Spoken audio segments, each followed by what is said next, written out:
5 సంవత్సరాల్లో వాళ్ళు ఆర్థిక నిర్వహణ బ్రహ్మాండంగా చేశారంట.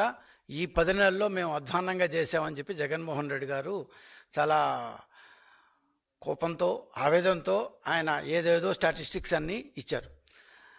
జగన్మోహన్ రెడ్డి గారు ఒక చిన్న విషయం ఏంటంటే, అద్దాల మేడలో ఉండేవాళ్ళు ఎప్పుడూ ఎదుటి వాళ్ళ మీద రాళ్ళేయకూడదు. ఎందుకంటే మీరు చేసిన ఘోరాలు, నేరాలు, ఆర్థిక నేరాలు మామూలువి కావు. 5 సంవత్సరాల్లో మీ పర్సనల్ నేరాలు పక్కన పెడితే ప్రభుత్వంలో మీరు చేసిన అస్తవ్యస్త ఆర్థిక పరిపాలన ప్రపంచంలో బహుశా ఏ రాష్ట్రం, ఏ దేశం కూడా చేస్తుండదు. అంత అస్తవ్యస్త పరిపాలన చేసిన తర్వాత మీరు 10 నెలల్లో మేము చేసిన దాని గురించి చాలాసార్లు మాట్లాడారు. అన్నిటికీ జవాబిస్తామండి. మేము మీలాగా పారిపోయే వాళ్ళం కాము. మేము ప్రతిపక్షంలో ఉన్నప్పుడు మేము మీ మీద వందలు చెప్పినప్పుడు మీరు కనీసం జవాబు కూడా ఇచ్చిన పాపన పోలేదు. మేము అలాంటి వాళ్ళం కాము. ఖచ్చితంగా మేము అన్నిటికీ మీరు ఇచ్చిన ట్వీట్లు అన్నిటికీ ఒక్కొక్క ట్వీట్కి నీట్గా జవాబిస్తాం. పరిపాలనలో స్థిరమైన గవర్నెన్స్ ఇచ్చేదానికి కట్టుబడి ఉన్నాము. ఆర్థిక పరిపాలన ఇచ్చే మంచి ప్రభుత్వం అది. ఖచ్చితంగా తప్పులుంటే సరిదిద్దుకుంటాము, కరెక్ట్ ఉంటే ఇది కాదు మీరు చెప్పింది తప్పు అని ఖచ్చితంగా గర్వంగా మీకు చెప్తాం. నిన్న మీరు ఒక బేసిక్గా నాలుగు ట్వీట్లు వేశారు. చాలా ఉన్నాయి. దాంట్లో బేసిక్గా ఉంటే గవర్నమెంట్ యొక్క అప్పులు జిఎస్డిపి కంటే ఎక్కువైపోయినాయి ఇన్ పర్సంటేజ్ టర్మ్స్ అని.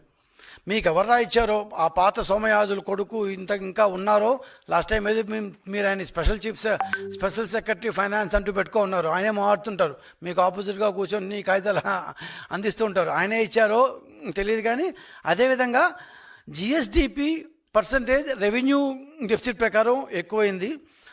సో తీసుకున్న అప్పులు క్యాపిటల్ ఎక్స్పెండిచర్కి వాడలేదు. అదేవిధంగా ఫిజికల్ డెఫిసిట్ జిఎస్డిపిలో ఎక్కువైంది. సో ఈ 4 మీరు ఇచ్చిన మేజర్ అభియోగాలు అంటారు, ఏమంటారు చెప్పండి. ఓకే, మొట్టమొదటిగా జగన్మోహన్ రెడ్డి గారు స్పష్టంగా ఒక్క విషయం మాట్లాడుకుందాం. స్టేట్ ఓన్ ఇన్కమ్ అంటే రాష్ట్రం సొంతగా సంపాదించుకున్న ఇన్కమ్ ప్రకారం చూస్తే 2024 జూన్లో మీరు మాకు అధికారం అప్పగించేసి వెళ్ళిపోయిన టైం నుంచి మొన్న మార్చి పూర్తయిన దాకా ఈ 10 నెలల్లో, ఇంకా చెప్పాలంటే ఏప్రిల్ మేలో మీరే అధికారంలో ఉన్నారు. 6 నెలలు కూడా వేసుకుంటే మేము దాదాపు మీకంటే 10,000 కోట్ల రూపాయలు ఎక్కువ సంపాదించాం. 10,000 కోట్ల రూపాయలు మీకంటే ఎక్కువ సంపాదించాం. You can check. మీరు ఇచ్చిన క్యాగ్ రిపోర్ట్లో మీరు చెక్ చేసుకోవచ్చు. స్టేట్ ఓన్ ఇన్కంలో ఏమేమి వస్తాయంటే బహుశా మీరు ఆయన రాయిచ్చుంటారు, మీరు పెద్ద చూసుంటారా అవన్నీ. ట్యాక్స్ రెవెన్యూలు ఏమొస్తుంటే జిఎస్టీలు వస్తాయి, stamps, land revenue, sales tax, excise, state share of union taxes, ఇవన్నీ రాష్ట్ర సొంత ఆదాయంలో వస్తాయి. ఇది మీరున్న 23-24 మార్చి దాకా మీరున్న టైంకి 131,632 కోట్లు. 131,632 కోట్లు. ఈ 12 నెలల్లో మేము ఉన్నది యాక్చువల్లీ 10 నెలలే, మీరు 2 నెలలు కూడా ఇంకేం చేయలేం కదా. అక్కడ ఏమి ఇన్కమ్ లేకపోయినా తీసుకోవాల్సి వచ్చింది మాకు. 141,515 కోట్లు అంటే దాదాపు 10,000, దాదాపు కాదు కరెక్ట్గా 10,000 కోట్ల రూపాయలు మీకంటే ఎక్కువ సంపాదించాం. ఏ బేసిస్ మీద మా ఆర్థిక నిర్వహణ బాగాలేదంటున్నారో మాకు అర్థమే కావట్లేదు. మీరు ఒక్కసారి మీరు ఇచ్చిన క్యాగ్ రిపోర్టును చూసుకోండి దయచేసి. ఆ సోమయాజులు గారి కొడుకు ఇచ్చింది ఇష్టం వచ్చిన చదివేయకండి, దాన్ని బేస్ చేసుకొని రాయకండి. మీకేమన్నా తెలిస్తే, అర్థమైతే నిజంగా ఆర్థిక నిపుణులు ఎవరు ఉంటే వాళ్ళని సంప్రదించి రాయండి. మీకంటే గత సంవత్సరంతో పోలిస్తే మేము వచ్చిన 10 నెలల్లో మేము 10,000 కోట్ల రూపాయల అదనపు ఆదాయం సంపాదించింది వాస్తవం.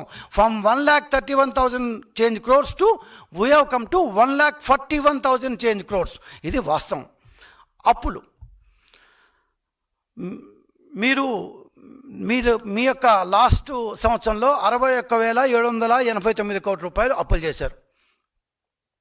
మేము అధికారంకి వచ్చిన 10 నెలలు, ఆ 2 నెలలు కూడా ఆర్థిక సంవత్సరంలోకి వస్తుంది కాబట్టి లాస్ట్ ఏప్రిల్ మే తప్పదు కాబట్టి మొత్తం అప్పు మేము చేసింది 81,615 కోట్లు. 81,000 అంటే మీకంటే 20,000 కోట్లు అప్పు చేసామని గర్వంగా చెప్పారు. మీరు ఏదో కనిపెట్టేటట్టు కొండందో ఏదో కనిపెట్టినట్టు చెప్పారు. మర్చిపోయింది ఏంటంటే మీరు ఏప్రిల్ మే నెల ఆఫ్ 2024 అంటే అధికారం చివరి 2 నెలల్లో మీరు 22,000 కోట్ల రూపాయలు అప్పులు చేశారు. పోతూ పోతూ మనం ఎట్టా అధికారం రాము కదా, ఎంత అయితే అంత చేసేస్తామని 2 నెలల్లో 22,000 కోట్ల రూపాయలు అప్పులు చేశారు. ఆ 22,000 కోట్లు మా దాంట్లో నుంచి తీసేస్తే ఈసారి మీకంటే అప్పులు తక్కువ ఉన్నాయి. 81,000 క్రోర్స్ తీశారు అప్పుల్లో. మీరు పోతూ పోతూ 2 నెలల్లో చేసిన 22,000 కోట్ల రూపాయలు అప్పులు తీసేస్తే ఎంత వస్తుంది? మీరు బాగా అన్నిట్లో ఫస్ట్ క్లాస్ స్టూడెంటే కదా, కనీసం మీకు దాని సబ్ట్రాక్షన్లు అడిషన్లు దాన్ని తెలుసుంటాయి కదా. మీరు 2 నెలల్లో 22,000 కోట్లు అప్పు చేస్తే జూన్ 12 తర్వాత వచ్చిన మేము 60,000 కోట్లు చేసాం. అంటే మీరు గత సంవత్సరం ఎంత చేశారో మేము అంతే చేసాం. కానీ మీకంటే బకాయిలు 25,000 కోట్ల రూపాయలు ఎక్కువ తెచ్చాం. వస్తా ఒక్కొక్కటి చెప్తా. మీరేం చెప్పారంటే గత 5 సంవత్సరాల్లో మీరు చెప్పింది నాకు అర్థం కాలేదు. ఒకసారి మీకు అర్థమైతే ఇంకొకసారి ట్వీట్ పెట్టండి. The government, the TDP government has availed a det of the government has availed a debt which is equal to 44% of the total det of YCP government. అంటే మాకు అర్థమైంది ఏంటంటే మీరు రాసింది 1 సంవత్సరంలో మేము చేసిన అప్పులంట, మీరు 5 సంవత్సరాల్లో చేసిన అప్పుల్లో 44% మేము 1 సంవత్సరంలో చేసామంట. ఈ 44% ఎక్కడి నుంచి వచ్చిందో మాకైతే అర్థమే కావట్లేదు. మీరు ఆర్బీఐ ద్వారా 5 సంవత్సరాల్లో చేసినప్పే 2,48,000 కోట్ల రూపాయలు. మీరు 5 సంవత్సరాలు బాగా చూసుకొని లెక్కలు, నేనేమి ఏమంటారు వేరే లెక్కలేదు. ఇదేమి మీరు 5 సంవత్సరాలు మరి ఏమంటారు దాచిపెట్టేసిన లెక్కలు కాదు, కాగిచ్చిన లెక్కలే.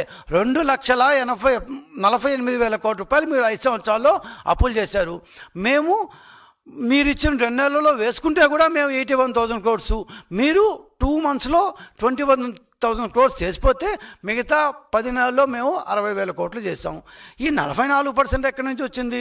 2,48,000 కోట్లలో 61,000 44% అవుతుందా?